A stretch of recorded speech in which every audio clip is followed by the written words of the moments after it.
What is crack-a-lackin', fellow thermonuclear AFers? I am Dan Favale coming at you for the hashtag return of the certified fantabulous, Mr. Grant Hughes.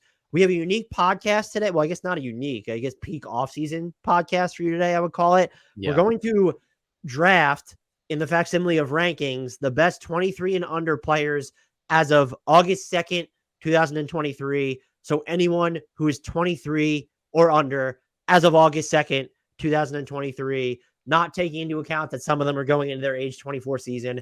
People always seem to get confused by that. I know the date is arbitrary, where it's if their birthday is before January 31st, yada, yada, yada. So it's going to be, we're just going to draft them for the rest of their careers. We're taking them as if we want them for the rest of their careers. We'll get into the criteria. First, please remember to subscribe if you haven't done so already. Hit sub on YouTube, like, comment, help the algorithm love us back. Subscribe on Apple and Spotify. Leave ratings and reviews. The ratings are going up on Apple. Keep juicing those. Leave reviews as well. That helps juice us up the charts. 2, tell people about us if you've done all of those things. Friends, family members, random acquaintances on the street. And follow us on all the socials at Hardwood Knocks on TikTok and Twitter, at Hardwood_Knocks on IG. Join our Discord. The link to that is in the podcast and YouTube description. And buy our merch. The link to that is in the podcast and YouTube description as well. I appreciate the screenshots that some of you have posted on Twitter, or pictures some of you have posted on Twitter of yourself wearing the merch. Continue to do that or post it in Discord. And now we ask the question that people have been waiting weeks to hear the answer to. Grant, how are you doing? I'm doing great. I've enjoyed a couple of vacations / time off recently, and I was disappointed to not be here speaking to you as we normally do, but I was not disappointed to sort of mostly not be working. And I was also not disappointed. This will be on brand for anyone that's been listening for any length of time. I took Twitter off my phone. Is it X now? I refuse to change the logos on our Twitter, but is it X? You're asking the guy that took it off his phone what it should be called? Like, I call it what you want. But it immediately made my life better and made me feel better. And so I'm going to see how long I can go keeping it off my phone. Probably not good for promotional purposes for this podcast or just anything, but I do love not habitually clicking on it just to see what bad things are in the world or being said about me or you or us. So that's been cool. But yeah, I'm glad to return and talk to you, especially because I did notice while I was gone that the level of fantabulousness was dipping. So I'm glad to provide whatever that is. I'm glad to be back to provide it. Wow, look at Grant just throwing shade at the guests we had in his absence. Well, I mean, they were great and better than me, but they were less fantabulous. So, I mean, I think that's fair enough to say. We're excited to have you back. I'm kind of I don't scroll through Twitter anymore. I don't think you're not going to be, well, I guess unless they stop using it, but like you're not going to be able to function once the season starts back up and you need like the Woj and Shams notifications to do your job. Yeah, you have to have it for that. But I'm just gonna enjoy this period of time where I don't have to. I have a Blue Sky code if you need it. I think. Interesting. If you want to hop on another social media app. What about Threads? Is Threads still happening? It might be. I'm not on it. IG has always been and I post stuff there for the podcast. IG has always been the most tedious app for me, and I don't really enjoy it. So I was like, I don't really want to tie myself to Threads. But a lot of people are on Threads. Blue Sky conversation's a lot better. The audience is like, I have like 70 followers, which is just like, that's what sucks about Twitter is we spend years building this brand where it's like Hardwood Knocks has 4 or 5K followers, whatever it is. I have 12 plus. And then it's just like, it doesn't matter anymore. And so I've lost I don't get that, not even a rush, but I don't have the same impetus to want to promote. And I also keep forgetting to promote on Blue Sky because it's like, you know, that meme of like DJing to 3 people. That's like basically what it's like posting on Blue Sky at this point. Pretty much. Yeah, pretty much. So this draft, so the criteria, as we already mentioned, is going to be drafting these players for the rest of their careers. And everything we've seen in analytics, it will go into it. But like the point of this exercise, because we're talking about entire careers, like when I made my big board, I took some swings. Okay. Where it's just like, I'm trying to predict, like, incoming rookies are going to be a part of this. It's not just going to be a Wemby situation. And so I'm curious, did you approach it in any different way? Did you gravitate more towards the known quantities, or did you look at, okay, well, if this player is 23, I'd rather latch on to this 19-year-old guy? Yeah, I didn't go into it intentionally. I just sort of looked at all the names and started going in started with some tiers basically. And then sort of subconsciously, I ended up way, way more highly valuing established commodities insofar as you can be an established commodity at 23 or 22, or some of these guys are 21 and younger. So I think there's a good chance we approach this like from pretty opposite ends of the spectrum, which will make it more interesting. Maybe we'll just, each of us will get all the guys we want, but my average age will be like 22 and 6 months, and yours will be like 19 or something. Right. And I will say, I didn't even bother to rank Jalen Williams because I just knew he wasn't going to end. He's not going to make it to you. And let's do the mea culpa in advance. And it should be me because I'm the one who built the database of players. If we left off anyone who is actually age 23 or younger on August 2nd, 2023, I apologize. I went through it a bunch of times, and I feel like there were some deep cuts that I really didn't need to include. And so maybe by trying to throw so many names in there, I forgot one. I'm hoping I didn't, but you can let us know. I apologize in advance, but I think we got all the main characters that fall under this tier. I shouldn't throw my lot in with you on this because I could otherwise just like skate if you did forget someone, but there wasn't anyone that it was like, oh, this is an obvious miss. So the two that when I went through the fifth time and I included Keldon Johnson and Anthony Black, I didn't have on the list. And so it's like, right, well, and this is not to say like they were in our rankings or whatever, but like you had Taylor Hendricks and Jarris Walker and Bilal Coulibaly in the cool pool of players, but not Anthony Black. It was just like, here's hoping that I didn't fuck it up in any way, but I don't know how to determine who gets the first pick. I wish I had a coin to flip. Let's just give you the first pick. Well, because we're just going to preamble the shit out of this. I feel like usually in this situation, whoever gets the first pick, the next person should get 2 in a row, and then you alternate from there. How do you feel about that? Is that too big of an advantage for going second? I would say we could do that if you want, but I looked at this more of like, we're not even trying to see who has the best roster, though we should definitely see what it's like after the fact. But like, because it's more of just I have to take, if I'm second, like I just have to take who I think is like the best then at that point. So I don't think it needs, if we were trying to go for, if you want to see who can build the better team, I will gladly. Yeah. I don't, because I don't want to think about positions at all. I didn't when I made like my board. So okay, me neither. All right. If I'm going first, then let's just start this. I have to take Wembanyama and justify the shit out of that one because that's so controversial. No, it kind of should be because like he hasn't played yet. So like there's at least as a baseline issue, like that's a real thing. And because we're going to talk about that more later as we get farther into it, it's like, how do you weigh just, I don't think either of us is going to take Anthony Black, but like, how do you weigh Anthony Black who has, well, I don't know, maybe you are, I'm not, who hasn't played at all versus like someone who's 23 and is just does not have an all-star ceiling. Like, how do you make that decision? Anyway, it's Wembanyama. If like 80% of the hype is legit, I think it's a totally defensible pick. I maybe don't even need to defend it. Would you have taken him first if it were your pick?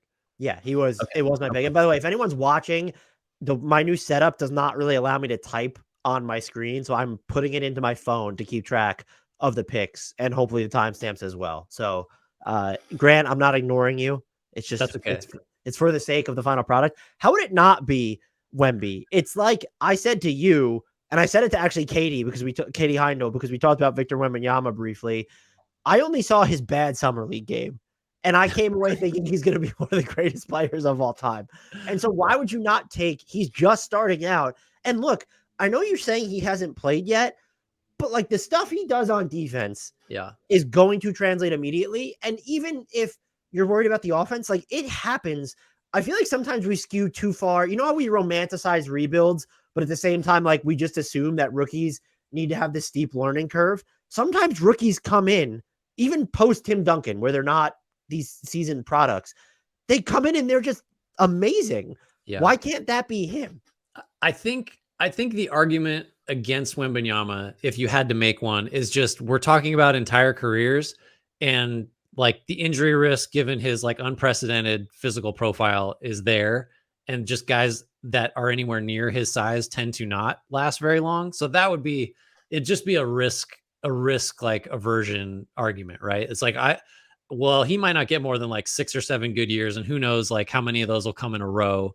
Whereas some other guys that we're going to talk about, project to be good for a dozen years uninterrupted, potentially just because the injury risk is lower. But like, if we're going to start thinking about injuries, that's going to make this much more complicated. Right. And it's like, I mean, well, I did think about injuries with respect to one player who I think when I did this exercise, it's kind of just like, wow, he really still is 23.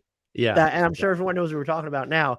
I'm curious as to, so I guess we want to move on to number 2. I think this, like, it's Wemby. I think he's going to be, if I set the over under right now on Victor Wembanyama all NBA teams at 11.5. Are you taking I would take the over. That's so many. I guess I'd go under just betting on health or betting against health. But I would feel terrible. I feel like a terrible person for doing that. You should. All right, you got to pick number 2 here. Because I'm wondering if this is going to surprise. Like, this immediately got harder after Victor Wembanyama for me. Okay. I am going with Anthony Edwards. We can talk like the defensive disruption. He's gotten better on that end. He has come such a long way as an offensive player when you're looking at his playmaking ability. And then also he shot 38+% on step back threes last year. And so there's still going to be some just junky attempts when you're looking at what he does off the dribble. But like, he's eventually going to be probably one of the most dangerous off the dribble shooters in the league. The rim pressure he could already put on throws the defense into chaos. And even if you don't trust just him being more than just this 36% or whatever 3-point shooter long-term, he's going to be fine. Like, we've seen that he can hit the spot up jumper element. And to know that this is someone, I wouldn't predict it, but I think in any given season, this is someone that could just make an all defense team while also being the driving force of a really good offense. I'm honestly surprised. I guess when you're talking about the immediacy of it, because we're doing this for the rest of their careers, and we've also weeded out players like Jokic and Giannis. When you're talking about, and we did this exercise for over the next 5 years for Bleacher Report, and age was just thrown out of the equation.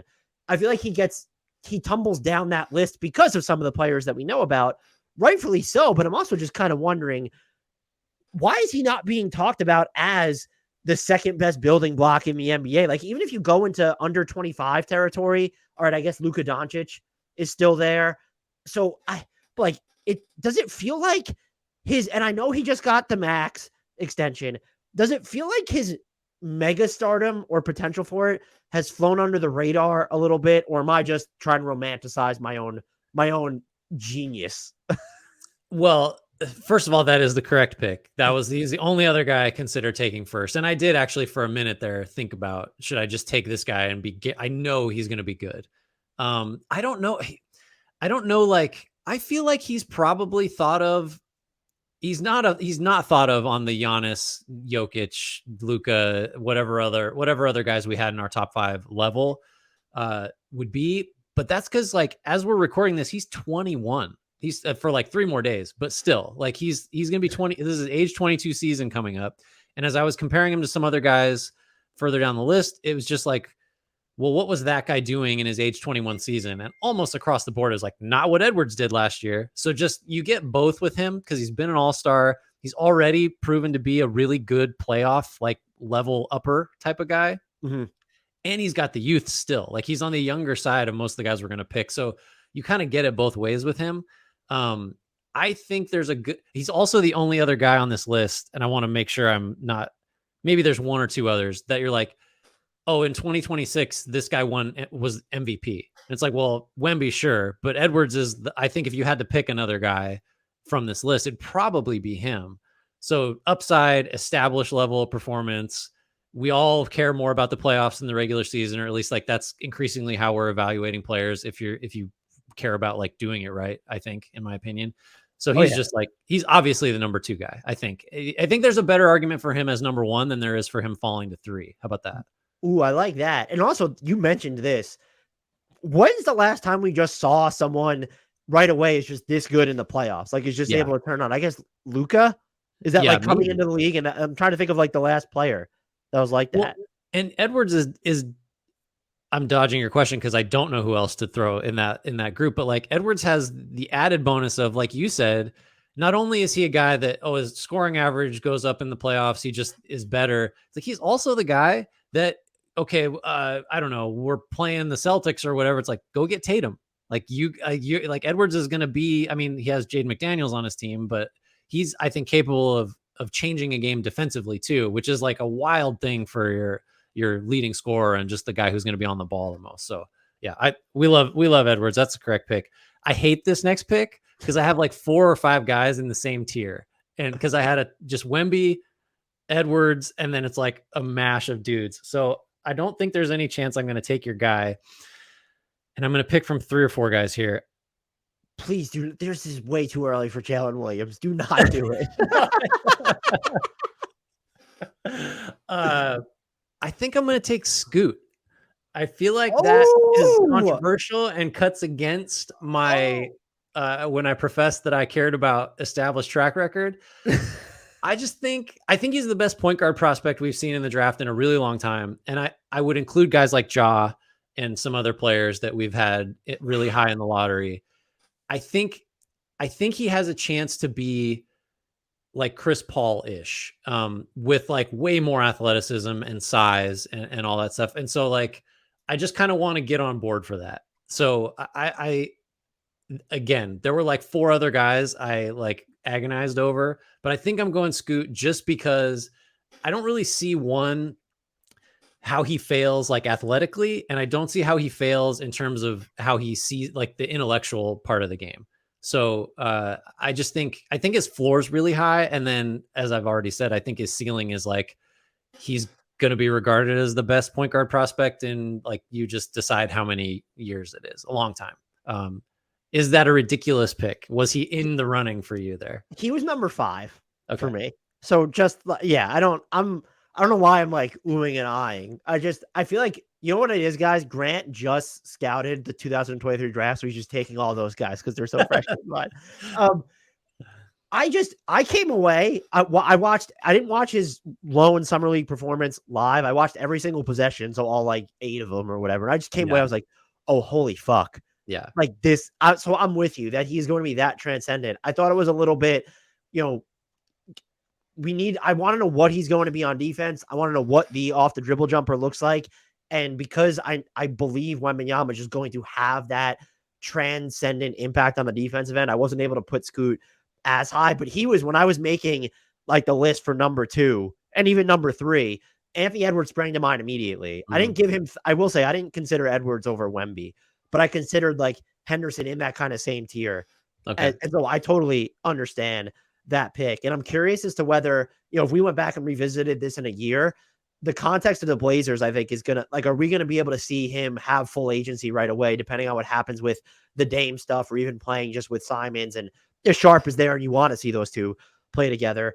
So this might be a slower burn than than a Wemby, but I firmly believe like this is not just an all NBA type, like an MVP level type talent that the Blazers just got. Yeah. If he doesn't make all NBA teams, I mean, and we always talk about how stacked the guard position is, but like, I think the expectation should be by like year 3, he should be very much in the running for all NBA. And like, even year 2, we're like talking about him as a fringe all-star, assuming the Blazers are any good. That's the other variable here, is like, depending on, they're a ways away. If Dame is gone, and then you're entrusting a ton of shot creation and running the offense responsibilities to like Scoot and Shaedon Sharpe, who's like painfully young still. There's just, it may be a while before the Blazers are good, unless, and this is like the Chris Paul effect, right away when Chris Paul's on your team, no matter how young he is, like, oh, you're good now. Like, the offense works. Scoot might be that guy. We'll see. For number 4, I'm going to take the player who is in my number 3 spot, but I gave a lot of thought to this one. This one was tough. I'm going with Evan Mobley. Ooh. I had him as my defensive player of the year pick this year, which runs counter to, and I'm just going to troll this person again because they've always been super condescending in our mentions, called me a careerist who just follows the pack with my opinions, while complimenting someone else, they called Adam Frommel the co-host, basically, which is, I know they listen because they've complimented the podcast too before, but they call me a careerist, just so condescending. Stop listening. We don't need you here if like you're going to approach it with that condescension. And you're not the arbiter of like what, just because any analytic that makes James Harden look good, you view as gospel. That's my little rant right there. It's there on defense. And I know that the Cavs have had some trouble with lineups when it comes to rebounding when he is the 5.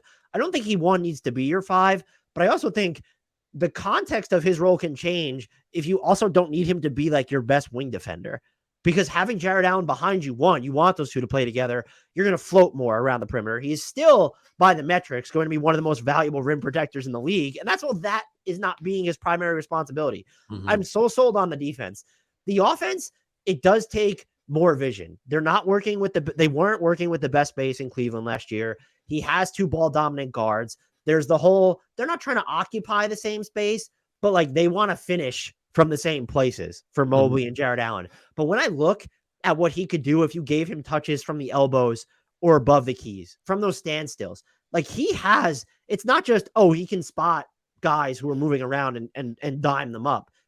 No, he could put the ball on the floor, and he might not have like the methodical control that a lot of other guys do, but he can make things happen from those standstill positions. I'm more sold on the 2, and I think they need to do a better job of getting to this. Is let's ramp up the pace, have him do a bunch of grab and go stuff in the vein of let's say Bam Adebayo or even a Giannis Antetokounmpo, and he can do all that. And so it comes down to, do you think what would be the absence of? Do you trust him developing a mid-range jumper or set 3-pointer?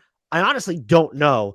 I just don't think he needs one to be so absolutely dominant. And the fact that I already felt comfortable enough calling him my defensive player of the year was just like, how do I not put him? He was number 3 on my board. And that's the offensive concerns. I get it, but I feel like we have to imagine, as part of this exercise for me, okay, well, what would he look like if he had more agency, more runway within the offense? And I think that there's a chance that he can be not as impactful he is on defense, but like he can be an offensive star is what I would say.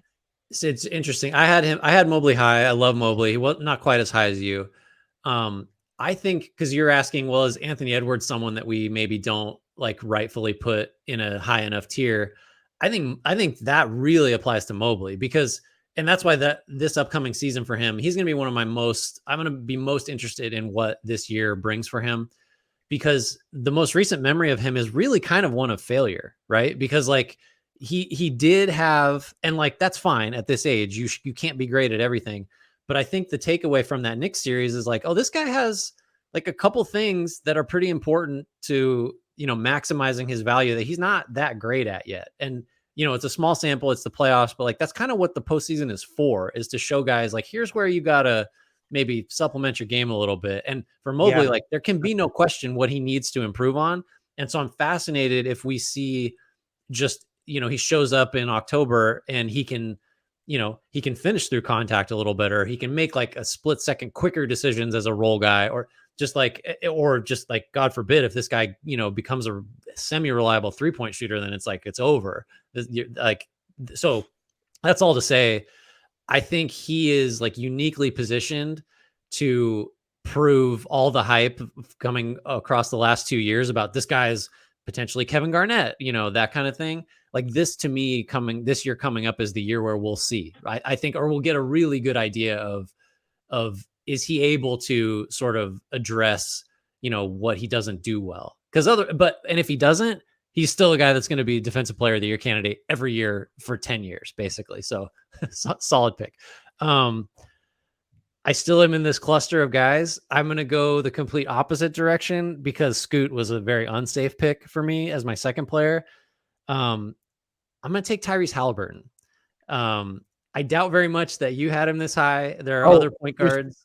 He was 4 for me. It was between him and Mobley for 3 is what I was struggling with. Actually. He's 4 for me. We have way too much groupthink between the two of us. We're careerists. What do you want from us? We're careerists.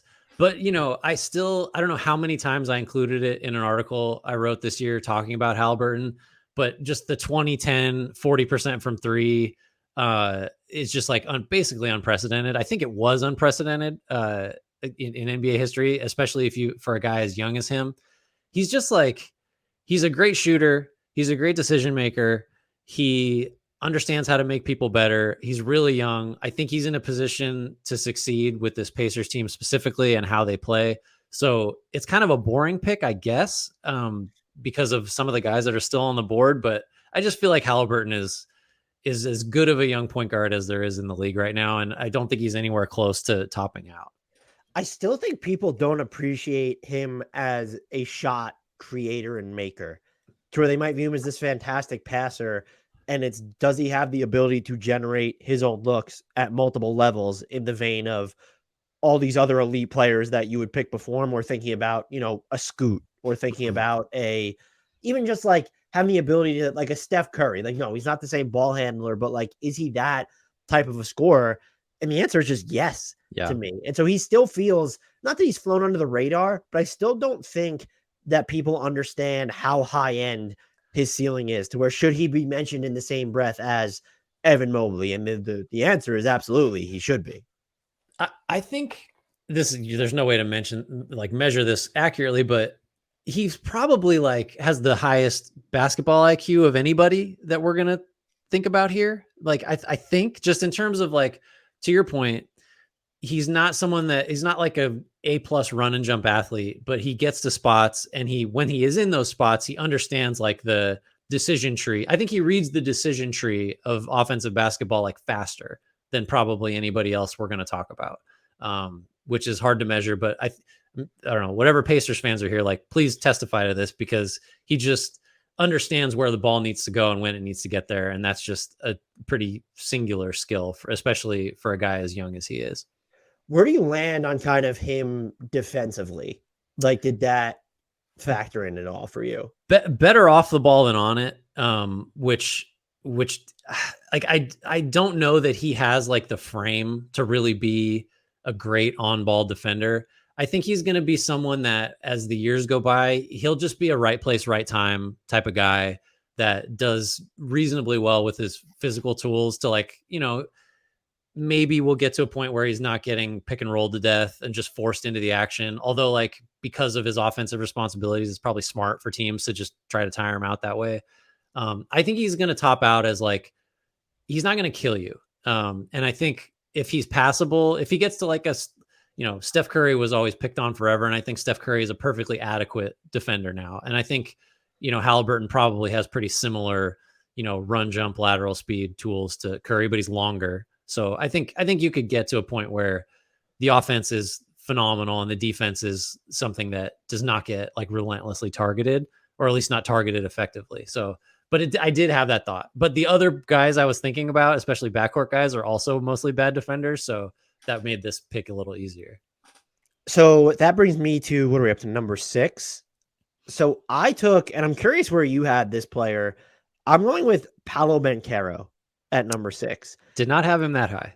He is, to me, I think let's start with what I think his perceived weaknesses would be: the shooting and the defense. He was just not a liability on defense last year. Maybe that's part of the Magic infrastructure, but he's going to be just more, I think, switchy than people could. I don't know if he's ever going to be an imposing rim protector or someone who you want going and being on a complete island, but you can move him around as part of a team scheme to where, no, he's not on the lowest usage player. Maybe he's on the third, the third best player on the team. That's great. And the fact that he could do it against, it doesn't have to be kind of a pure big type guy, a slower guy. I think that's big. And then the shooting, I just believe in it. I think it's going to be quicker. He went through stretches last year, and there were pockets where he actually shot, not on high volume, but really well from 3. And the fact that he's comfortable, getting to his spots from the in-between range, what it comes down to for me is, one, I see the outline of what's going to be a terrific passer.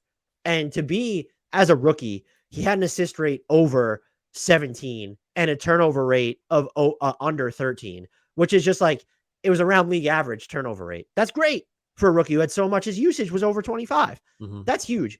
And then as a scorer, just the ability to get to the basket, to kind of bully his way there, to play with the combination of force and finesse. getting to the line. I mean, if you look at all rookies who have scored more than 25 points per 100 possessions while playing over 1,500 minutes and then sort them by free throw attempts, there's David Robinson, Shaq, Blake Griffin, Alonzo Mourning, Michael Jordan, John Drew, and then Paolo Banchero, who's just ahead of Luka Doncic. And like, that's really fantastic company. Yeah. As a rookie to be able to like have that many free throw attempts. I think it'll be interesting to see how he adjusts in year 2, where I don't know if you saw who recently said, I think it was Tyrese Haliburton, actually, who you just picked, said that year 2 is different because you think you're going to make all this progress, but teams have more film on you. Mm-hmm. And so I'm very interested to see what he adds to his game. But I look at this guy and the player who I have on my board after him and a couple players, like I would have, I thought, had you asked me like leading into last year, there was no way that he would have usurped any of them. And it's just, I came away last year completely sold on Paolo Banchero's entire package. And is this me not having seen, let's say, Cade Cunningham played in a while? Is there that effect? Okay, maybe. But like there is, a lot of this too is like, okay, he had 53 true shooting as a rookie. I don't care when you're in the first like 2 years of your career as much as I do if you're in year 4 and it's a problem. And just the ability he's shown on offense, I think this is someone who is absolutely going to be like a multi-time All-NBA guy. Yeah, I think I did have Banchero pretty high too. I had like 1 or 2 more guys I was going to think about ahead of him. But I think if you're coming at it from the perspective of, because there are a lot of these guys that are going to be all-stars. They're all very good starters, some of them already. But Banchero, I think, probably is on that list of like his ceiling as like the most important kind of player you can have, which is a primary shot creator who can score and compromise the defense as like a big wing. Like they're just like, that's the thing that you want, right? That is the most prized possession in NBA basketball. And he's kind of the only guy for a long while here that you could even really say like he has a decent chance of becoming that. So I want to ask you, because I have a hard time kind of envisioning like what the best version of him looks like. Is it like a more physical Jason Tatum? Is that like too oversimplified of you know what I mean? Just like imagine Banchero maximizes like what type of player, because Tatum, the knock has long been, his finishing package has developed, but was never a strength. And like, he doesn't really have a lot of craft around the basket. Banchero definitely has that stuff. He doesn't have the, like, I'm creating a pull-up 3 out of nothing that Tatum does. But yeah, and that's like what makes the comp hard. The one I gravitate towards a lot is just like a less explosive Blake Griffin who's better on defense. And like, if he can get to the level on his jumper that Blake got to at his absolute apex, ends up being a huge deal. But I don't know if I'm just viewing too much as I see them as similar size and build, where Blake was definitely more chiseled, but we'll see how, like they have like a similar strength profile, it feels like. But I mean, like if you're looking at a more physical, maybe interior Jason Tatum, like you're in pretty good shape. I would be curious, because I'm higher on Paolo Banchero's defense. I don't think he has that level of like Jason Tatum, but offense specifically, that's an interesting comp. Yeah. Okay. Do you want to we need to banner pace. We'll need to speed it up, but this is terrible. I guess, is it good or terrible podcasting that you're like, we're 6 picks in and the 3 picks that you have are all in my top 6. It's like my top 6 guys are just off the board now. Well, I mean, I think it's going to get pretty messy here as we get further down the list, hopefully. Just for the record, I had Mobley at 8, but in a tier with like all these guys I'm still considering. So I'm still in my same stupid tier. And Banchero was like 9, I think, and in a new tier. Okay. Oh, man, you're taking like Jalen Williams was like 4 or something. Like, what is happening here? He might be in the next tier. I'm going to take Ja, and I feel really uneasy about it. I still just think I'm buying low, one. And I'm taking him over somebody else in his draft class that I'm sure you had higher. I think Ja still, if he gets the like whole like actual life side of being a professional athlete in order, the athletic talent is like undeniable. He's been on highly successful teams that have not made it as far as you would hope in the playoffs at a really young age. I think it wasn't that long ago the first month, 6 weeks of 22-23, where his three was falling, and it was like, well, this is a top 5 MVP player. That was the conversation at the time. The shot is, we'll see. I think mechanically, I don't know if I believe it's ever going to be, you have to be all the way out on Ja because he's going to make 38% of like 8 attempts a game. I doubt it. I think as long as his athleticism holds up, which I think is believable, for 3, 4, 5 more years, I think he could potentially be all NBA. I just love a lead ball handler that can just break the defense, and he's that. And there's another guard that is way safer that I did not take over him that is still on the board. But I couldn't look at the name there and not pick him. You didn't have Ja this high. I could tell by your face. Yeah, I'm like, wow. Like, I'm just so I wanted him so badly to be 24 because and he's about to turn 24 in a few days. I had him 13. So it wasn't like incredibly low. 7 versus he's going 7th versus where did you have him on your board specifically? 5. So it's like I don't know how, when we're talking about the rest of the career, I haven't seen anything that makes me think his game is going to age super well. No, it's not. It's definitely not. I'm banking on the floater prime. And like you said, like we saw the 3-point shot fall for a little bit, but I don't know, is he going to be able to get to his floater, let's say, if he doesn't have the same on ball juice as he gets older? And so that would be like my main question with him, in addition to the off court stuff you have to factor in as well. But the talent right now is unquestionable for sure. I mean, he's made an all NBA team. I forgot about that. He made it not last year, but the year before. No, I mean, I acknowledge all the risks. I definitely, this is another upside play, I think. Even though like there's the red flags are all over the place. But did you take the safe point guard that I did not take with your next pick? No, I took I guess could be considered a point guard. I'm swinging for the fences here, and we're going with Zion Williamson. Okay. This had to happen. The rest of his career is terrifying. I want to make that clear. We just watched him be a top 10 player in the league for what was the best or second best team in the West. The Pelicans had the second best point differential in the West to close out 2022. You put the ball in his hands. It doesn't matter that he's like kind of a one level scorer. He's just going to make things happen. He's improved his passing. I thought his defense got a little bit better before he was injured. The entire point of this thing is to find the guy who can be the best player on a championship team, to find the guy who can just be a top 10, top 5 player at their absolute peak. I will roll the dice on his health. And I thought about having Cade Cunningham here because I remain very high on Cade, but my other thing is just like, well, Cade Cunningham hasn't had the best availability to start his career. And so at least we have the track record of, okay, Zion is this dominant force. And it's like, what if Shaq had wheels? Basically. And like, no, he's not the defensive player Shaq was, but like offensively, my God. And so to take in the fact that he should get better, he's 23. Like this is not technically the peak. It's certainly not the peak of his availability. Hopefully this pick if we go through another season where he appears in like 29 games or 34 games or something stupid, it might look bad to some people now. I don't know where you had him on your board, but the talent is just like, you can't question it. Like it's more proven than me. I went with Mobley at 3. The Zion dominance relative to the rest of the league is more proven than that. I think I'll acknowledge that like there is absolutely the possibility that he just does for a full year what he's done in his abbreviated stints, and then he probably should be number 2 or 3 or something in this redraft if that were to happen. To me, I actually think it's more likely that in terms like, let me ask you this. Would you agree that as much or maybe more than anyone on this list, you probably would throw Ja in there, he is dependent on athleticism to like be successful, right?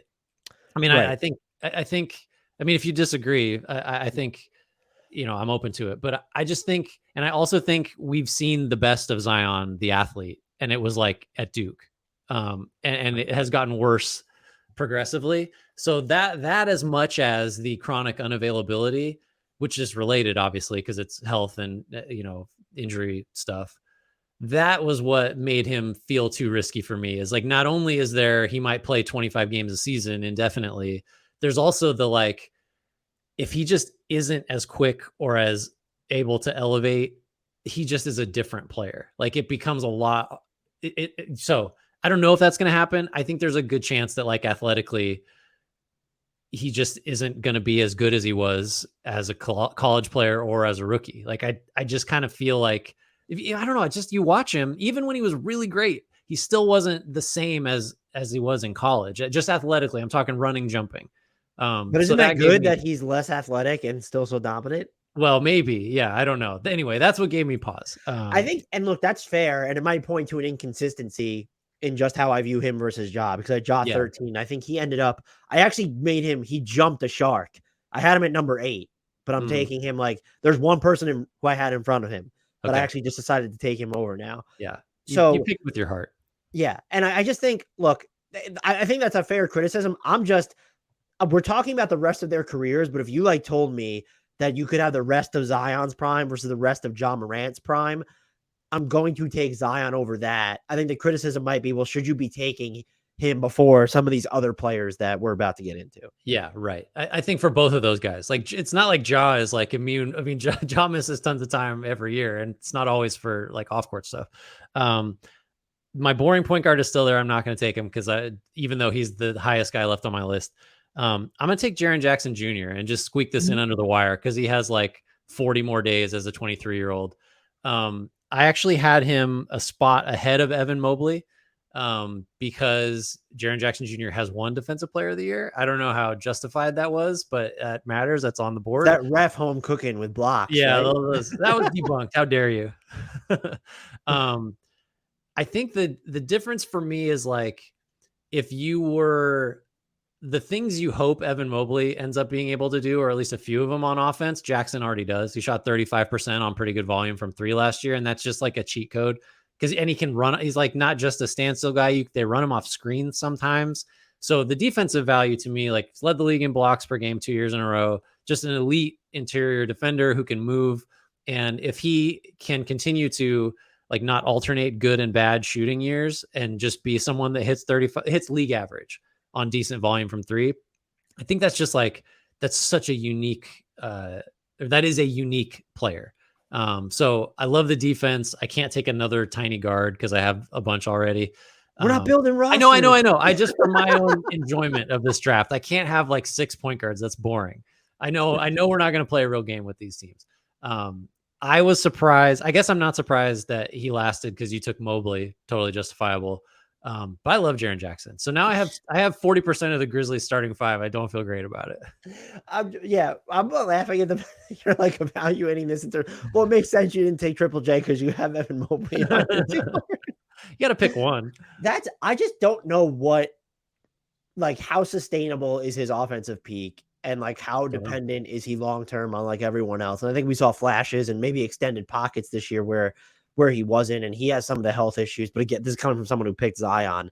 The defensive value is just it's spoken for. Like even the 3-point percentage when it slumps, the volume is huge. And so I actually had him number 11. It's like we're not that far off. What is this, like the 9th pick? This was number 9. Yeah. Okay. That's reasonable. I'm in an interesting spot at number 10 because like I feel like, do I go with what is the safe pick or do I swing here? And I think I'm going to swing. I want to be true to my brand. And he's someone that I would have taken with the last pick if I held true to my board, which I didn't. I'm going Cade Cunningham. Okay. The efficiency has not caught up to the aesthetics. He was injured for most of last season, but I think we kind of forgot like how good he was as a rookie, just the look and feel of him. And now that this team can give him, I know there's some complications with Jaden Ivey and Ausar Thompson there. Like you can, between Bojan Bogdanovic and Alec Burks and now Monte Morris is there, Joe Harris is there. You could really build some heavy spacing lineups. If you say, hey, Thompson and Ivey are on the bench, Cunningham, Duren, 3 shooters. I think that's when we'll really get to see what he's made of. There is a real intuition when he has the ball in his hands and when he's able to set up for his teammates. I believe that the jumper, the efficiency on offense is going to come along when you look at kind of the form. And again, just the equilibrium with which he operates on ball. And I think this is someone that's just going to hit looks off the ball. Like you need him to have a set three. Okay, maybe he's never like a pull-up jump shooter. That's fine. He doesn't need to be. And I kind of feel like the conversation with him, a lot of the times you talk about like how valuable these bigger point guards are. Cade Cunningham is that dude. Like this 6'8" point guard who could run your entire offense and who, quite frankly, you know, everyone was, this is not to compare the two. He's only starting out in his career, but everyone's excited about the Anthony Black experience for what he could do. And it's like, well, Cade Cunningham's not as poor of a non-level, non-multi-level scorer as Anthony Black really is at this stage in his career. He doesn't stand out on defense when you look at who he's matched up against and what he's going to do on the ball, but just like, this is not Luka Doncic either. And like Luka Doncic isn't always going to be the worst defensive liability because of his size. And like Cade Cunningham is way more mobile and more malleable on the defensive end. And so I don't know and that's what I want to ask you is like, what is your biggest concern with him that would, I don't know where you had him, but that would have you displace him from this spot? I'm taking a swing here because I believe in the aesthetics of his game that we saw really as a rookie, because we didn't really see him as a sophomore. Yeah, I had him 13. So, and you took him 10, I think. So like very much, and he's in the same tier as like three other guys still for me. Do you want to know where I had him? Initially? Where? Initially. He winds up being 8, but I had him 7 because I ended up having Zion leapfrog him. So I think my concerns, obviously the health is an issue, but like, that's whatever. I think he feels to me a little more like a guy that is definitely at home on a really good team, but probably not as its best player. And that's like, that feels like a knock, which it shouldn't be. Cause it's like, well, you know, everybody made the Chris Middleton comp, which is kind of off base because I think Cade already can do so much more with the ball than Middleton could like at his peak, probably. And maybe that's unfair, but I would trust Cunningham too, of like being more of the every level scorer where Chris Middleton felt like the 2 level for the most part. I think that's fair. So I guess that's my main reservation is like, I'm still trying to find guys that are, and we're kind of out of them really. And we almost actually definitely are out of them. Just looking at my list, which by the way, I'm so analog, Dan, I have this written down on paper. Do you respect that or do you hate that? I respect that. I was just talking to Katie Heinel. She's saying she still writes stuff like when she's doing stories, like she will write things on paper. She has like writer's block there. Oh, wow. Respect. That's my only reservation about Cade is that, but like, I mean, I had him right in the same range that you took him. I'm upset that he's off the board because I feel like any of the other guys I'm thinking about right now are going to be subject to criticism, but I have to trust my board and I'm going to take Darius Garland. That's the one who I've been grappling over for the next 2 picks. It's not like a cool pick, right? That's my safe point guard I've been referencing forever. I was trying to figure out. I was like, he's not talking about Cade, is he? No. I mean, so he's a 40% 3-point like 38 point something for his career. He was 41 last year. He is just going to be like a really good primary shot creator who has massive value off the ball because he makes shots. He's small. Like that is the most applicable criticism for him. And small point guards, unless you're just, you know, like we've talked about Chris Paul a lot, unless you're prime Chris Paul, it's really tough for, you know, the 6-foot-ish point guard to see all the passing angles, to be able to make all the passes you need to make. But he still is a big assist guy. Like, you know, he's going to be in 7, 8, 9 per game guy that takes care of the ball. So he's just like, he's really good. He's 23. He does everything you want a point guard to do. And with the added bonus of, you know, if you have someone like Donovan Mitchell, who's like the best pick and roll operator all of a sudden in the league, you can put Garland off the ball and there's no value lost because you cannot ever leave him alone. So I think he's safe. He's kind of boring. But I think he's just better than everybody else we have left. Unless you're just taking swings on upside guys, of which I think it's probably almost time to start doing that. Which I think he's the right pick. And he probably, just looking at who already went, I feel like he should have went earlier. Even I would have taken him over John Morant without question. He's in the same tier. I could have taken him over Ja for sure. Like they're right next to each other. I originally had him at 10. And so like I had picked number 10 and didn't take him because I still had, who did I just take? I already forgot. Cade was on. Yeah. Like, but I was struggling between Cade and Darius Garland there. number 11 is still pretty high in this exercise, though. Like to be like with this pool of players, he, like you said, I don't think he's boring, but I do think he's safer. I do kind of view him though as higher upside than a Jaren Jackson Jr. and I guess more of a complete player than a Ja Morant. Yeah, I think it depends. Like, I think Ja is the upside play. Jackson is like, I don't know. I think probably just with Mobley off the board, even though, again, I know we're not building a team. It's like somebody's got to play defense. I value the defense. Yeah, I'm really curious to see who you take next, though, because from here, I'm just like, it could be any of like 7 guys for me. No, it's not that I don't. So I'm going to take a swing. This is why we're here. It's to take swings.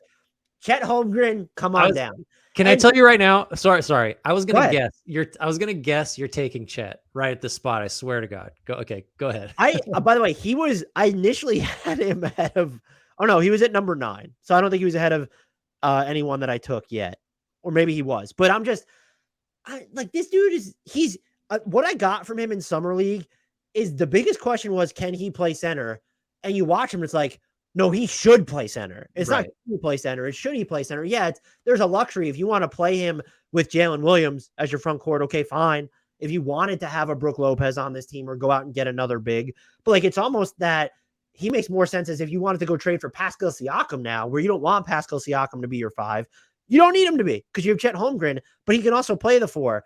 The two things, we know what he's going to do as a floor. Well, we don't know what we're going to do, but I think everyone gravitates towards these bigs who are floor spacing rim protectors. The two things that actually are just like swing developments that I think are not even developments at this point, but maybe certified fringe givens. How's that for equivocating? Put it on a shirt. There's a floor game to him. And I don't think it needs to just be one that's in open space. Like there could be eventually more directionality there. And then this is not just a rim protector on the defensive end. This is like an eraser of worlds. Yeah, I think. And I could see him having like a higher defensive impact than Evan Mobley as like a true big, to where I think you probably trust Evan Mobley as more of the, okay, if you need him to be your primary wing defender, that's Evan Mobley. So 100%. Evan Mobley's more comprehensive. There's a chance that Chet Holmgren is more dominant on defense. If that just where it's like Rudy Gobert won defensive player of the year because he was so dominant in these 1 or 2 areas versus other players who might have been more complete packages, let's call them. It's a swing. We have not seen him play, and it's not on the level of Wemby just because he's not as self-sustaining on offense at his absolute zenith. We know that, but let's just make the swing. I mean, we're drafting for the rest of their careers here. And so I have to go. Well, I don't have to go, but I'm going to go with Chet. You said Mobley as a comp. Like, I think it makes me wish I'd just picked him. I think Chet could be better than Jaren Jackson in like 2 years. Like that's not ridiculous at all in terms of overall value, because he could be as good or better defensively, and just as like in terms of ball skills, he's probably already not probably. I think he is better than Jaren Jackson in terms of like bring the ball up the floor once in a while, or just get in a triple threat position and beat a guy. Like to that I think Chet probably is already, or certainly projects to be a lot better at that stuff. But yeah, great pick. I have no qualms with that one. I hate though that you keep leaving me with guys I don't want to take. And so why don't you want to take these? I don't understand. Because I wanted to take Chet there. And because I just feel like you're going through all these, it's like these players are all exceptional. And Grant's like, I don't know. I'm going to take LaMelo, and I want to see, before I defend it, what you think about that pick, because I feel very uncomfortable with it. I get why you feel uncomfortable. It's spot on because he's number 14 on my board, and you're taking him with the 13th pick. So I was thinking about this the other day. I don't think this is likely to happen, but I love the theory of LaMelo is actually just like the floor for LaMelo could be like a better Lonzo, which is like cheap and like lazy because they're brothers. But I think somewhere in there, LaMelo could be like a luxury, like premium connector as like a passer, and he can be a good spot up 3-point shooter. I think he can be a good defender because he's even bigger than Lonzo. Like he's just wired to play differently though. Like he's going to be an on the ball. You don't max him out if you're not going to have him be your primary pick and roll operator, all this other stuff. I think the other thing that favors LaMelo, in addition to like, there's a lot of different routes his career could take that all have high floors, is that like Charlotte just isn't so, has not so far been, this will shock you, a great developmental environment for him. And I think he would really benefit from playing in games with higher stakes. And I don't know how you factor that into like how good is the player actually, but I think he's better than he's been given an opportunity to show. If you had better players around him and the games mattered more, I don't know. Obviously the knocks are there. Like, I don't know he's ever going to be a good finisher. I don't know if he's ever going to try consistently on defense. But he's been an all-star. He was a guy that really drove success, relatively speaking, for the, the best Hornets team of the last, 3 years. And I think like the size and the multiple offensive skills are just like, he could have a better career than Cade, right? Like, there's no question. Yeah. Like, so I think just given that, I got to take him here because, if we're going upside and ceiling, he's still got plenty of it. Yeah. The only pause for me with him is I want to know if he's ever going to become stronger and a better finisher, just to add that level to his game. And I'm actually not as worried with the defense. I think if we would have gotten a chance to see him a full season under Steve Clifford, that there would have just been appreciable progress. There. I think he can get better there. I totally agree, though. Like, I just don't know if has the type of athleticism that's ever going to make him a good finisher in a congested paint. Like, he's going to have to be a floater guy. He's going to have to be someone that figures out how to maximize, like, he's like a big wing basically playing point guard. So there are like workarounds for him, but he's never going to just rise up and jump over guys or blow past. He's got to sort of figure that stuff out. Yeah. Okay. I'm glad that wasn't a ridiculous selection. I'm curious as to, and I think the fan base will actually think this is too low for him relative to who's taken. I don't think it is. I think you might think it's a tad too high. I'm going with Franz Wagner.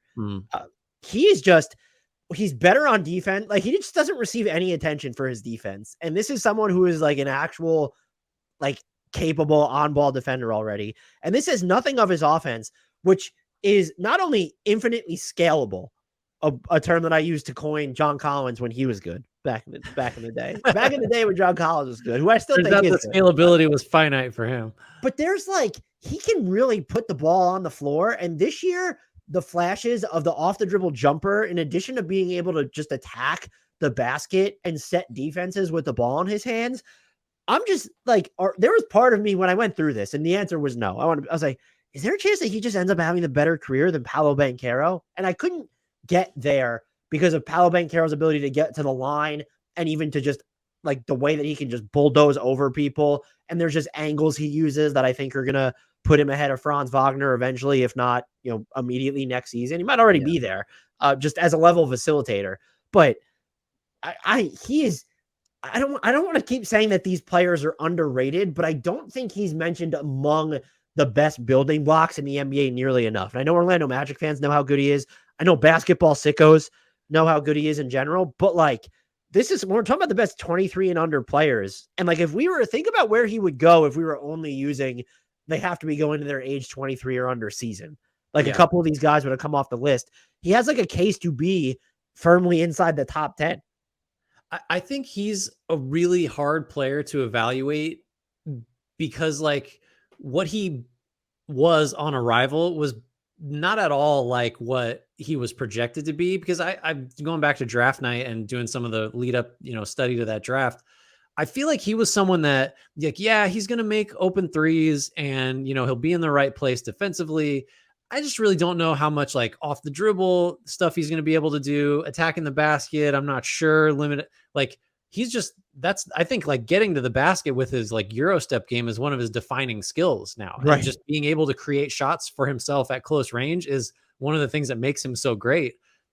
And like he's a good enough spot up shooter, and he's a way better passer than anybody I think thought he would be.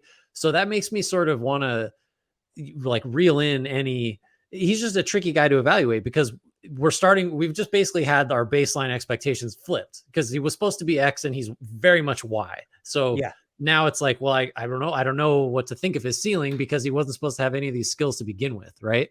So I think it's probably a credit to him and makes it easier to be optimistic because he either developed these skills quickly because he knew he needed them, or he just has always had way more in his bag than anybody expected. So I love that pick. Do you remember one of the concerns too was, can he play more than just a 4 at the NBA level? And it's like, he can fucking play the 2. Yeah, he's like a 2 to 4 or whatever you need him to be. He's a big wing that can do everything. Like, oh, that's who doesn't want where that? did you have him on your board, if you don't mind? I had him, I think 15 or 16. So we're like 12. Right. So like we haven't been way, aside from, I guess, Ja was the biggest discrepancy. I had him at 13. You had him at, I think Mobley was a big-ish one because I had him at 8. Pretty similar to the Ja one though. All right. Is it time to do it? I'm excited. Is it time to take Jalen Williams? Oh man. I think I'm gonna do it. I'm gonna take Jalen Williams. I had him at 17. Yeah, I'm gonna do it. I had him at like 12. So it's past time. I don't know. I think all the criticisms or like the concerns that were there for like better players, frankly, like Cade, or even like, someone I think of as like a pretty comparable guy value wise, like Wagner. It's like, is this guy going to be the best player on a really good team? Probably not. Like almost definitely not. But I just think you talk about scalability. I think that totally applies to Williams. He can make shots off the ball. I mean, the numbers don't bear that out other than some hot stretches late in the year. He's really, like, I talk about underrated, just like finishing craft and ability to use his strength already to get to the basket and like beat contact. He contorts and finds these weird angles with either hand. He goes off either foot. It's just all these, like, this guy's a basketball player with like a bunch of like the real niche skills that you got to have. He's got the size. He's super long. Defensively, I think he has a massive potential. I just like everything. I think he does all the stuff I care about well. It's just like he's not an A+ at anything. Like, so he seems like another guy that he should show up on really good teams indefinitely, like, and just be the second or third best player, and maybe is someone that, has a great playoff series and is the best player in a playoff series once or twice, like that kind of thing for me. Maybe I'm selling him short to like the real Jalen Williams supporters, of which I consider myself one, but there are people that are even higher on him than I am. So I love him. It's an irrational pick, and I'll apologize for nothing. I guess it comes down to just how much you believe in it, because I don't think he's ever going to be. He's a good enough 3-point shooter, but it's his level of shot creation is very much going to be going downhill. It feels like which is he's incredibly dangerous at doing. I want to make that clear.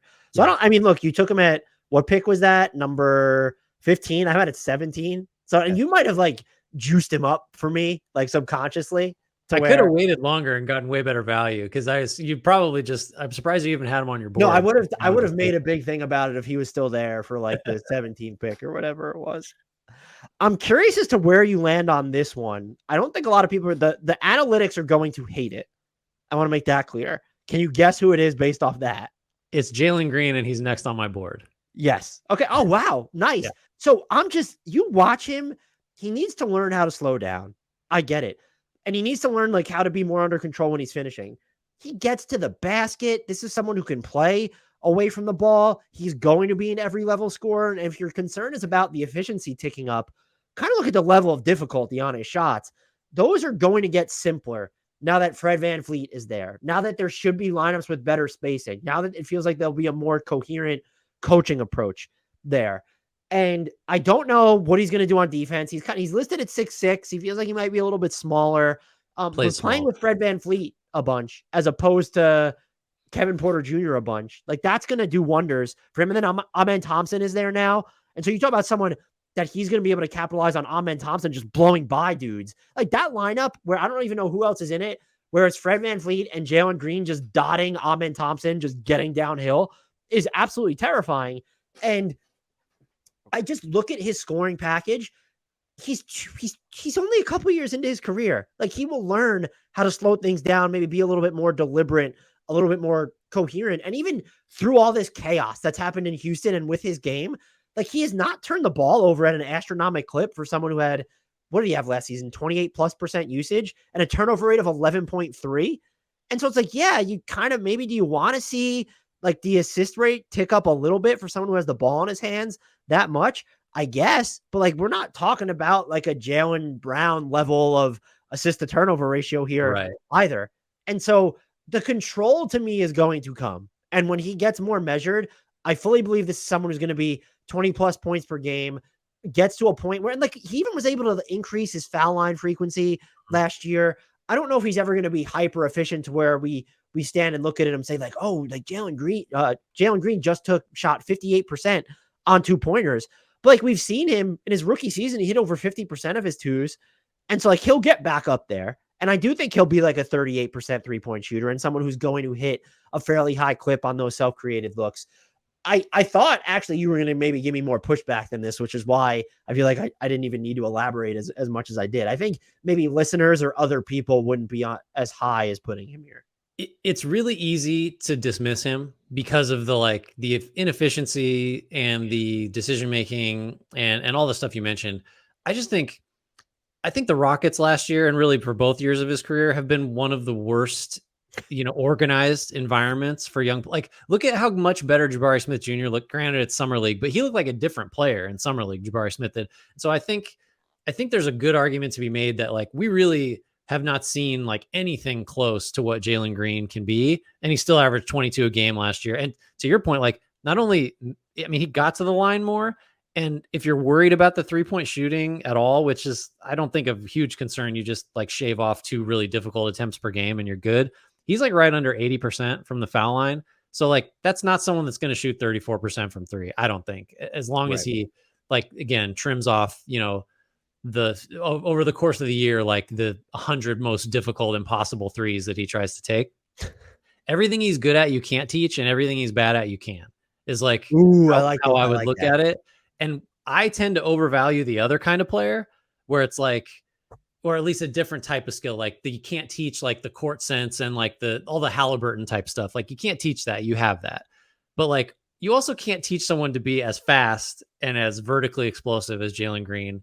And like he's good enough with the ball to where you can just tighten up a handle and suddenly it's like all the Zach LaVine stuff starts to seem pretty real. So I have no problem at all with Jalen Green. It's like, what are we, 15 in? He was 15 on my board. So, that actually makes me feel a lot better about the pick. Yeah, you should feel good about it. And there's nobody left for me to pick. So I really don't appreciate that. Nobody. Gretch is shitting all over all the remaining players. Well, do I go with, because now we're in another big chunk of guys. Do I go with the safe pick or do I go with like, let's buy the lottery ticket? Who would be the safe pick here? Do you mean optically or functionally? Functionally, like this guy's going to be really good. I think he'll make 4 or 5 all-star teams, but that's going to be that's about it probably. And I'm going to do it now to spite you. I'm going to take Devin Vassell. No! I don't know where he was on your board. I hope he was next because you stole Jalen Green from me. Devin Vassell is just good. And I think he's going to be even better with a true superstar next to him and Wembanyama eventually. There's not a lot he doesn't do well. He had, I don't even have his stats open in front of me, but I want to look up. You may know this. What do you think he averaged just like points, rebounds, assists last year? Unless you have it in front of you and then you can just tell me. I don't. But wasn't he at like 19 points? 18-5. And then basically 4 and 4, 3-9 and 3-6. Shot 38.7% from 3, took way more threes last year. Last year was his age 22 season. He's still 22 as we're recording this. So he's under the wire by a full year, basically. Has big wings, like good wing size, maybe a little more 2 than 3. I don't know. But I just I see no failure for him. I think he's going to be a guy that averages 20 plus, 4 and 4 or 5 and 5 with good percentages. And is going to be a good enough defender to you're going to start every year until you're 33. You're going to make a couple all-star games. And I just have no questions about Devin Vassell's future. Wow. You had him way higher than where did you have him on your board? I have him in like my second tier guys, which are just in a big chunk. So I don't have a number ranking for him. Cause he was like 24, 25 on my board. Well, so I thought you liked Devin Vassell. Apparently not. I'm so high on his ball skills relative to consensus. Apparently I've met someone who's even higher. Well, either that or you incepted me talking about him over the years so much. Yeah, that explains why you had Devin Vassell so high, and I had Jalen Williams actually pretty close to where you took him. So that would make sense. I love the pick. I just probably would have went with more swings, and I can't believe I don't even want to take this player, but like we have to at this point. I'm going with Scottie Barnes. Yeah. I know he just came off the down year, but like let's put him on a team that has actual spacing. Yeah. And I think that the processing speed improved last year relative to there were moments. Yeah, it wasn't all the time, but where he was making decisions quicker and like he can get to his in between game. Yeah, he can throw up some junky turnarounds, but like he can get to the basket. We saw if you split up certain games, like, okay, the 3-pointer was going in, he'll dribble into some of them. That's something that could work long term. I think he's going to be better defensively on the ball, off the ball. He's just going to be better. He has the physical makeup from it. And I do think that this is someone who could have went a lot higher. It's just the stench from last year. It's just like, because if we did this exercise after his rookie season, would he have gone in front of Franz Wagner, Jalen Green, LaMelo, Jalen Williams wasn't in the league yet, but like Devin Vassell, like he probably would have. There are people that would have taken him over Evan Mobley, and they did because he won Rookie of the Year. I think I had him as my Rookie of the Year over Evan Mobley. And so just like he has a case to actually go way higher. I think I'm getting great value here, even though we're not building rosters. I also think that you still have to believe in his game. And the defense this year was a little concerning because like there shouldn't have been a drop off there. But they were also trying to give him this additional runway on the offensive end while not actually giving him the resources to capitalize on said flexibility. And so I just think it might not be this year because I'm going to name here's every single above average shooter on the Raptors right now. Grady Dick and Gary Trent Jr. I don't know where you land on OG. He feels like an average guy. So I don't think the spacing is going to be there for him yet. But this is someone who, when you talk about that they're going to make 4 or 5 all-star appearances, I would still expect him to eventually be in that range, if not higher. And his highest end outcome, which yes, do I feel a little bit shakier on him reaching it? Sure. His highest end outcome is still, he should have went ahead of Evan Mobley. Like that is still his highest end outcome. Yeah, I agree. Certainly a much higher ceiling than Vassell, right? Like just to compare the back-to-back picks. The two things that concern me about him are, less so, but it was there, is the whispers that maybe he wasn't the best teammate or kind of thought he was hot shit after winning Rookie of the Year and didn't maybe work that hard over the summer. That was a minor thing. The major thing is the shooting. If he isn't someone that can shoot the ball, and the environment conceded, the environment was not good for him last year in Toronto because of the lack of shooting, and will be that way this year too. If he's going to be projected starting lineup, there's no spacing inside that. If he's a sub 30% 3-point shooter, I don't know where you can, and if he's not going to be an elite defensive player, which he was not last year, then I don't know what you do with him. But tools wise and ceiling wise, he's the best pick in the last 5 or 6 that we've made. So no big argument there. I guess it's more of a swing than a proven. Just like you're taking someone who shot 30% on catch and shoot threes last year. It's a swing, but 30% in Toronto on catch and shoot threes is 45% on a regular basketball team is how I view it. It's you have to adjust a little bit for the environment. All right. I'm going to take Tyrese Maxey. Again, going with the more established, slightly older guy. This might look really good or really bad, depending on what he looks like, assuming he gets a much larger share of the offensive responsibility with Harden gone this year. But just to be as a transition weapon, he might be the fastest guy in the league, or he's in the conversation. And they shot 43% from deep last year and 42% the year before that. He's a little small. He's a bad defender, just full stop. He's a 20-point scorer. You don't think that? I've always thought Maxey was he just doesn't put up enough. I feel he's got some on-ball chops to him. He has athleticism, but he's just I don't know. He's just there and then he's not there defensively. I don't think not known for his defense. I think we could agree. But I think he's someone that a lot of this will depend on, is it in fact the case that he could be doing way more than he was doing certainly last year. And I think it's more likely than not that he actually can. And so from there, you're talking about a guy that can get you 25 and, 6 assists and shoot 40+% from 3 and just be like a game breaker in transition. So I think, again, not like a sexy pick, but I think he's really good now, and he's going into his age 23 season. So I guess is there more of a self-creation other than the put the ball on the floor and attack the basket to his game? And do you trust him to drive your half-court offense as the primary playmaker were the questions I had. Yeah. And maybe we haven't gotten a good enough idea of that because he played with James Harden and Joel Embiid last year, and I guess he might be playing with those two again this year. I don't know what's going to happen. This is a big divergence for us. I had him 29 on my board. Wow. Okay. I'm so curious who you have left because I got just a bunch of long shots, I feel like. I'm taking swings, and you're out here like, I'm going to take this age 30 guy and this age 23 and under exercise. Now, so I don't know if I'm reading too much into Summer League here. I'm going with Jabari Smith Jr. I think he showed a lot more as the regular season ended last year. Defensively, looking at the way he was able to move around, some of the offensive decision-making. And then after watching him in Summer League, I'm just like, why can't, in theory, he be the best prospect that Houston actually has? There's a dominant defensive player in there, just an absolute monster who's like a hybrid wing center type, like 3, 4, 5 guy.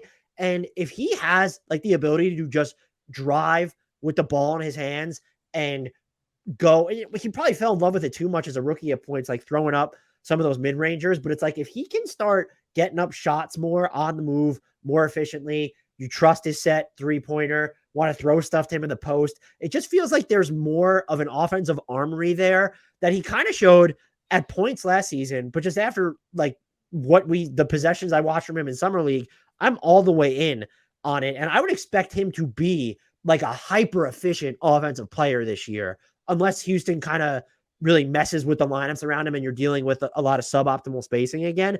But just that his role is going to be streamlined. I think when you nudge him down the pecking order and say, okay, you're number 3 on offense, or even number 4, rather than, oh, like you're number 2, or is it number 3? That opens up a lot of different doors for him. But he's more than, I think a lot of the time last year, I viewed him as he was going to be best suited in a play finishing role. And maybe that's what Houston winds up having to, I don't want to say pigeonhole him into because like it's a bad term. Yeah. But maybe that's what he does the most, looking at the other talent around him.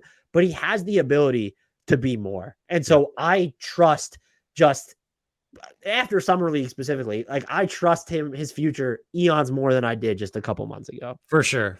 I think again, the Houston thing, like it may just be that all these guys are way better than we thought, and we're going to find out this year because they have a real coach. Where was he for you? Was this too high? What do I have him? No, I think it's based on the guys I'm looking at right now. He was not next on my board, but he's in a chunk with like 3 other guys in the, what are we in, like the 20 range basically. But I was pick number 20. What pick are we going to, by the way? I don't know. I was going to ask you that right 12, now. It's 12 or 15 because that would be the size of a roster. So what do you want to do? Let's do 12. So we each get 2 more. Is that right? Yeah, that'll be 24. And then we could throw a joint just so it's 25. We could throw who would go number. We'll throw the joint 25. Then we'll have to agree on that. Okay, I haven't taken a swing in a while. I'm going to take a swing, and I'm going to take Amen Thompson. Could have taken. Would you like a fun fact? I have Ausar Thompson higher than him. I didn't know what to do with those two because I feel like they both looked so good, but Ausar played more in Summer League. That's a great point. Can I take both? I feel like they should be a package. you don't get to do that. Can I get both? It's just purely like the athleticism is like they're already both of them. I'll just talk about them like they're one person, even though they are different players. Amen Thompson is in like the 99th percentile of NBA athleticism, like right now today.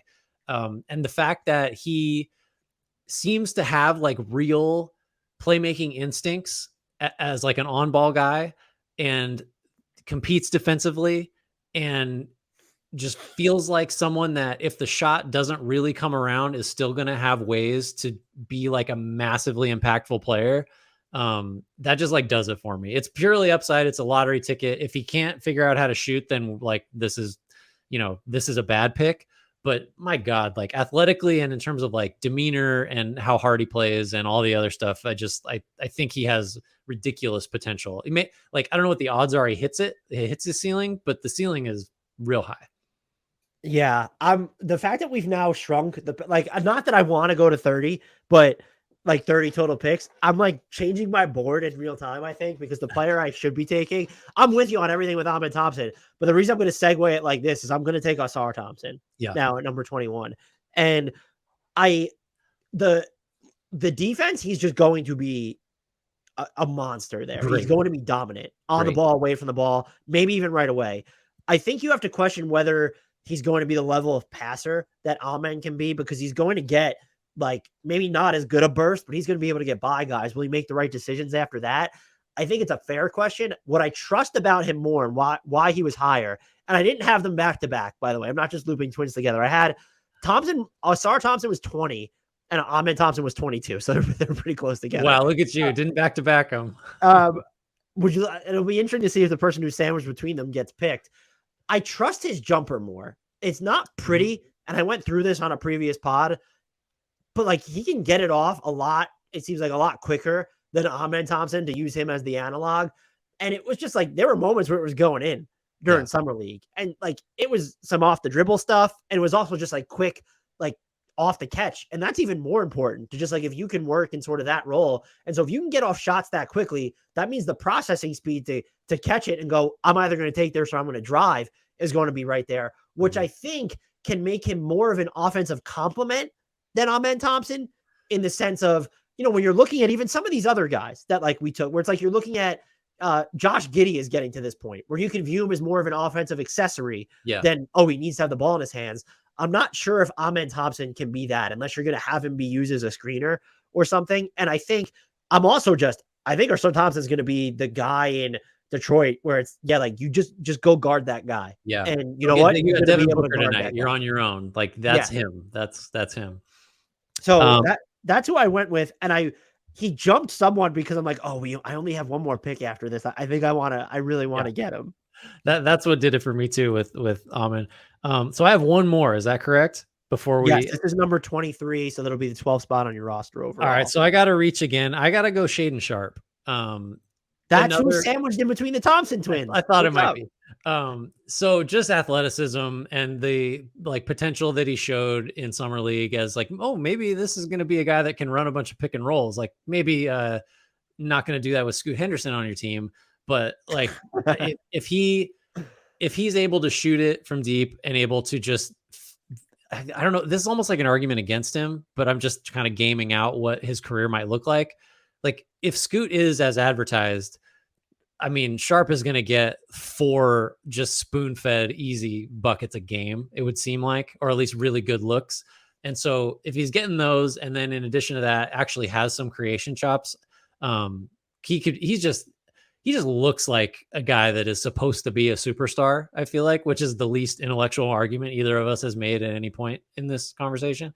Can't defend or has not decided to defend at all, but like whatever, we're talking about guys that are 20 years old. So happy to get Shaedon Sharpe and take him out of the Thompson brother bookend spot on your draft board. His ability just to get downhill and some of the shots he can take, like they're not always going in right now, but some of the shots that he can just get off. Yeah. It's like a Jalen Green argument a little bit. Is he going to be able to get that shot up? I don't know if it's going in, but not everybody can get those shots up. I don't know what to do here because this is the final pick. Like that would round out like the top 24. So 12 of us each. I have Brandon Miller on my board because I'm like, how much do we read into summer league a week close to the season? This is someone 6'9", has real feel for the game, can get off shots, can defend some, but I'm just like looking at Josh Giddy and Trey Murphy and Jaden McDaniels. I have Jaden Ivey in this like territory as well. And I'm just wondering if any of them need to go over him. This is not the pick that we're allowed to talk through, so I can't ask for your help on this. Well, I want to throw you more names just to make it harder on you that I still have on my... No, because you're going to say Jaden McDaniels, and I have Jeremy Sohan here as well, and we know how I feel about him. And I'm just like, am I taking too many rookies? Because like at some point I should bet on these known commodities. I'm going to go with... I don't know who I'm going to go with. Who do I go with? Do I go... It has to be... Is it Giddy? Is that the right pick? He is not the next highest guy, or he's not in the highest group left on my board still. Is Brandon Miller even in that group? Brandon Miller is not someone I was going to take. I'm going to take Josh Giddy. I love the improvement I saw from him as someone away from the ball last year. It really improved his 3-point stroke, even like during the early going when it wasn't going in as consistently. And there was like a huge stretch of time this season. We were shooting like a monster clip from 3. The rebounding, the defense, the playmaking when he gets into the lane. It's kind of like, what if Rajon Rondo was actually an impactful basketball player and not just like one of the most overrated players in NBA history, at least post like 2008 or whatever. And so it's a risk here. I get the appeal of Brandon Miller, but I'm going to go with Josh Giddy. I think he is a very comprehensive basketball player. And if this is someone who just like starts shooting 35% from 3 for entire seasons, 36%, it's not, it's not game over level of, okay, if, Victor Wembanyama is doing that, game over, but it's, like he's probably in some all-star conversations. And this shouldn't really be a barometer, but like he's going to be extension eligible next summer. And he probably gets, if he has the season he did this year, he probably gets a max extension. And so that makes me feel a little bit more comfortable, or at least close to it, with this pick. So I was kind of hoping like a Devin Vassell was still going to be available in this range, to be honest with you, so that this wasn't going to be as hard of a decision. Just talking about the names that have gone since him, I dramatically overdrafted Devin Vassell. But yeah, no, the fact that Giddy went from 26% to 32% year over year from deep is really encouraging. And the guy's just been a starter. Like he started every game he's played. So like I think if Giddy gets like 20% better, you're talking about like a guy that's averaging like 19, 9, and 8. And like him just being able to play off Shea as well. Yeah. Like now where it's like, that works. It just makes you feel so much better. Yeah. No, that's a good one. Okay. We need to form a consensus on player number 25. So let's go through. Give me some of the names that you have like coming up, and then I'll see if there's any divergences. Like I'll add on to it basically. So believe it or not, I only have 4 guys left. Because I didn't rank everybody. I had like a 50 player big board. Okay. No, I had a 44 player big board. Also, every single player in my top 20 went. So we got the hits. I'm a coward. I had Brandon Miller 19. Otherwise, everyone in my top, was this literally, everyone in my top 21 except for him. Okay. In no particular order, Alperen Şengün, Jaden McDaniels, Walker Kessler, Tyler Hero. Those are the 4 guys left in the 23 and under that have not been picked, that I at least took the time to put into a tier someplace. So I also have, in addition to those guys, all made it, Jaden Ivey, Trey Murphy, Jeremy Sohan, Taylor Hendricks, who I recognize that I might just be obscenely high on. That's all right. Consensus. Ousmane Dieng. I think, by the way, that is my prediction, would be this season we're going to look back and be like, holy fuck, the Thunder have Ousmane Dieng too. I think that's what's going to happen. I had Tyler Hero. You mentioned Şengün, Benedict Mathurin. I thought about putting him higher than this. He's number 35 on my board, but I could have been talked into like putting him in 25th. Bilal Coulibaly. Dyson Daniels. Is he ever going to have some sort of a jumper? Keegan Murray, Patrick Williams. And like we're getting into, okay, Keldon Johnson, Jalen Duren, Christian Brown, Mark Williams, Ochai Agbaji, Denny Avdia. Can I just give you the player that I'm just like, I think could enter at least this part of the conversation after this year? I didn't rank him, but I want the record. I thought about Peyton Watson. I think I've been thinking about him way too much. I thought you were going to say Kuminga, because we haven't talked about him at all. No, I actually didn't. He probably should have been in my top 44. I don't feel bad about not including him over anyone we picked. Oh yeah, no. That might be an oversight on the top 40, on the top 50 list that I had. So I didn't spend any time thinking about Jonathan Kuminga. I did realize I didn't have Moses Moody in our initial pool, but we didn't need him.